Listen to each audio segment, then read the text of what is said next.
Gara-gara Anthony, Barcelona terancam juara La Liga tanpa penonton. Barcelona terancam memenangkan gelar La Liga 2024-2025 di hadapan tribun kosong gara-gara Espanyol diancam bertanding tanpa penonton. Barcelona memimpin 4 poin di atas rival abadi mereka Real Madrid di klasemen sementara Liga Spanyol. Keduanya akan saling bertemu lagi di El Clasico yang dijadwalkan berlangsung pada hari Minggu 11 Mei setelah Blaugrana menghadapi Inter Milan di leg kedua semifinal Liga Champions. Jika Hansi Flick dan anak-anak asuhnya berhasil mengemas 3 poin melawan Los Blancos, maka mereka hanya akan membutuhkan 1 kemenangan lagi untuk mengukuhkan diri sebagai Raja Liga Spanyol.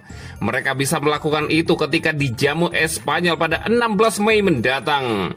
Tapi laga itu terancam tidak dihadiri penonton. Itu karena supporter Espanyol melempari Anthony dengan korek api setelah winger pinjaman dari Manchester United mencetak gol kemenangan pada menit akhir untuk Real Betis di markas Espanyol.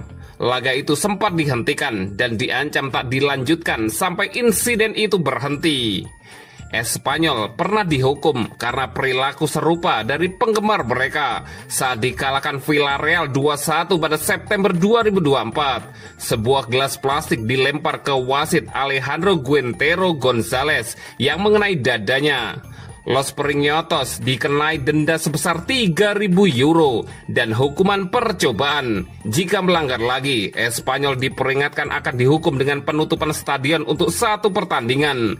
Jika ancaman tersebut dilaksanakan, maka tidak ada penggemar yang boleh hadir untuk laga derby melawan Barca. Barcelona memenangkan gelar La Liga di markas Espanyol pada 2022-2023, di mana pendukung tuan rumah kemudian menyerbu lapangan. Kala itu Espanyol dijatuhi hukuman pertandingan tanpa penonton dan sanksi serupa kini tengah dipertimbangkan.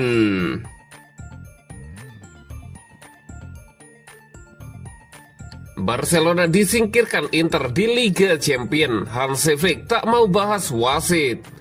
Barcelona gagal melaju ke final Liga Champions. Mereka kalah 3-4 dalam leg kedua semifinal di markas Inter Milan Rabu 7 Mei 2025 dini hari waktu Indonesia Barat, dan secara agregat kalah 6-7. Pelatih Barcelona Hansi Flick tetap bangga dengan penampilan skuadnya.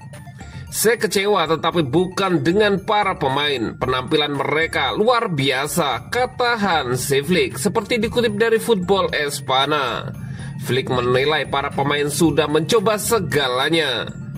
Kami tersingkir, tetapi tahun depan kami akan mencoba lagi dan mencoba membuat seluruh klub dan para penggemar senang. Inter juga bermain dan merupakan tim yang hebat. Mereka bertahan dengan sangat baik dan memiliki penyerang yang bagus. Dia melanjutkan. Pukulan ini disebut Flick akan menjadi pelajaran berharga bagi timnya. Kami akan belajar, ini adalah perkembangan. Kami ingin terus belajar. Kami tidak punya banyak waktu untuk berlatih. Masa depan kami akan kembali, lanjutnya lagi. Flick mengakui bahwa ia merasa sedikit frustasi dengan kepemimpinan wasit Simon Marciniak, tetapi ia memilih tidak mau terlalu mempermasalahkannya. Beberapa keputusan bersifat 50-50 dan selalu menguntungkan Inter. Itulah sepak bola, kami harus menerimanya, papar Hansi Flick. Baginya persoalan wasit seperti itu bukan sesuatu yang bisa dipersoalkan dan kemudian mengubah hasil. Saya sangat bangga dengan tim saya. Terkadang Anda berpikir bahwa beberapa keputusan wasit tidak adil, namun kami harus menerimanya dan memulai lagi musim depan, Hansi Flick menambahkan.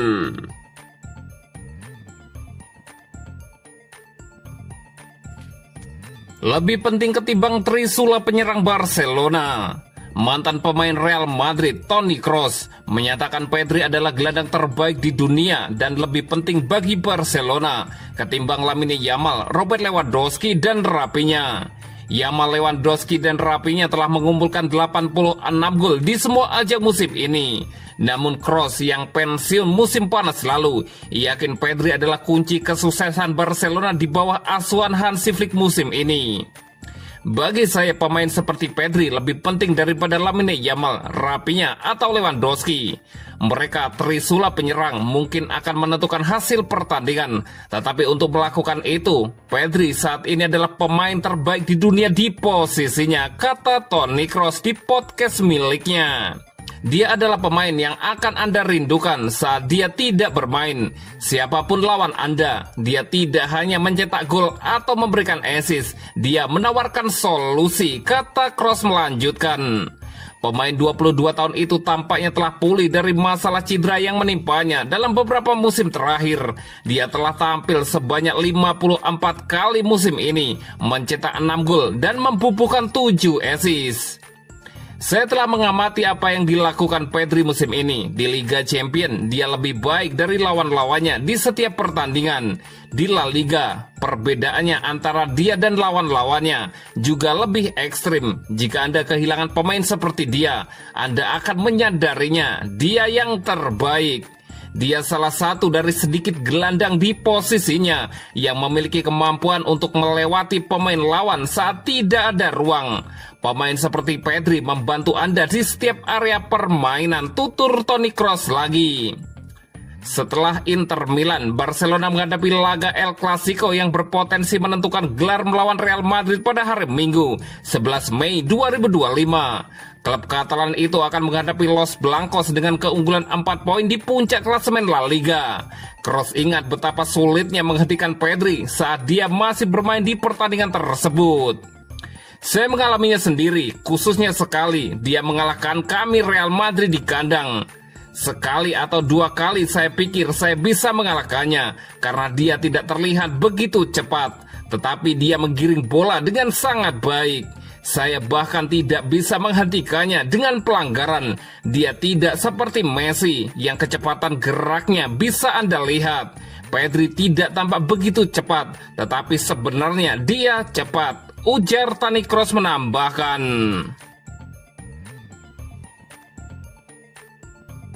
Rafinha, Xavi tidak percaya pada saya di Barcelona.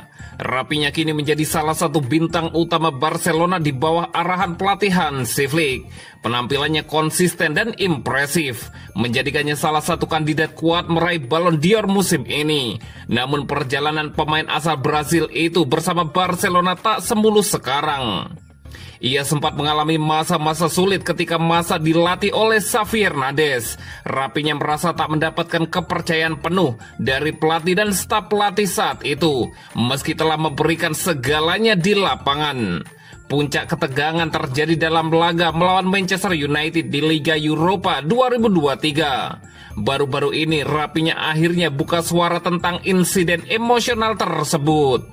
Ia menjelaskan alasan dibalik ledakan amarahnya di bangku cadangan dan bagaimana hubungannya dengan Xavi mempengaruhi performanya saat itu. Rafinha direkrut Barcelona dari Leeds United pada musim panas 2022, menjelang musim penuh pertama Xavi memimpin tim. Di awal masa baktinya di Camp Nou, ia belum memainkan peran penting dalam skuad utama. Namun seiring kepergian Ousmane Dembele ke Paris Saint-Germain, Rafinha mulai mendapat tempat dan menunjukkan kontribusi nyata bagi timnya. Meski demikian, ia merasa perlakuan Xavi tidak mencerminkan kepercayaan penuh terhadap kemampuannya. Saya merasa baik dia maupun staf pelatih tidak mempercayai saya. Saat tak ada pilihan lain, saya dimainkan penuh selama 90 menit, kata Rafinha. Rafinha menyebut dirinya selalu memberikan segalanya untuk tim dan mampu membawa kemenangan. Namun ia kecewa karena kerap ditarik keluar lebih dulu ketika tersedia pemain lain di posisinya. Terkadang saya sudah melakukan segalanya dalam 60 menit dan tetap diganti, ujar Rafinha. Insiden paling membekas terjadi saat Barcelona menghadapi Manchester United di perempat final Europa League 2023. Ia merasa tampil sangat baik di laga tersebut, termasuk mencetak gol dan memberikan assist. Ada video ikonik ketika saya meledak di bangku cadangan dan memukul. Saya pikir itu terjadi saat lawan Manchester United. Kami imbang 2-2. Saya baru saja menciptakan peluang emas, tapi saya malah jadi pemain pertama yang diganti, kata Rafinha. Pada musim panas lalu, Rafinha sempat dikaitkan dengan kemungkinan hengkang dari Barcelona. Klub bahkan disebut membidik Nico Williams dari Athletic Bilbao sebagai penggantinya. Namun keputusannya untuk bertahan terbukti tepat. Di bawah Hansi Flick, perjalanan Rafinha menunjukkan bahwa kesabaran dan kerja keras pada akhirnya membuahkan hasil.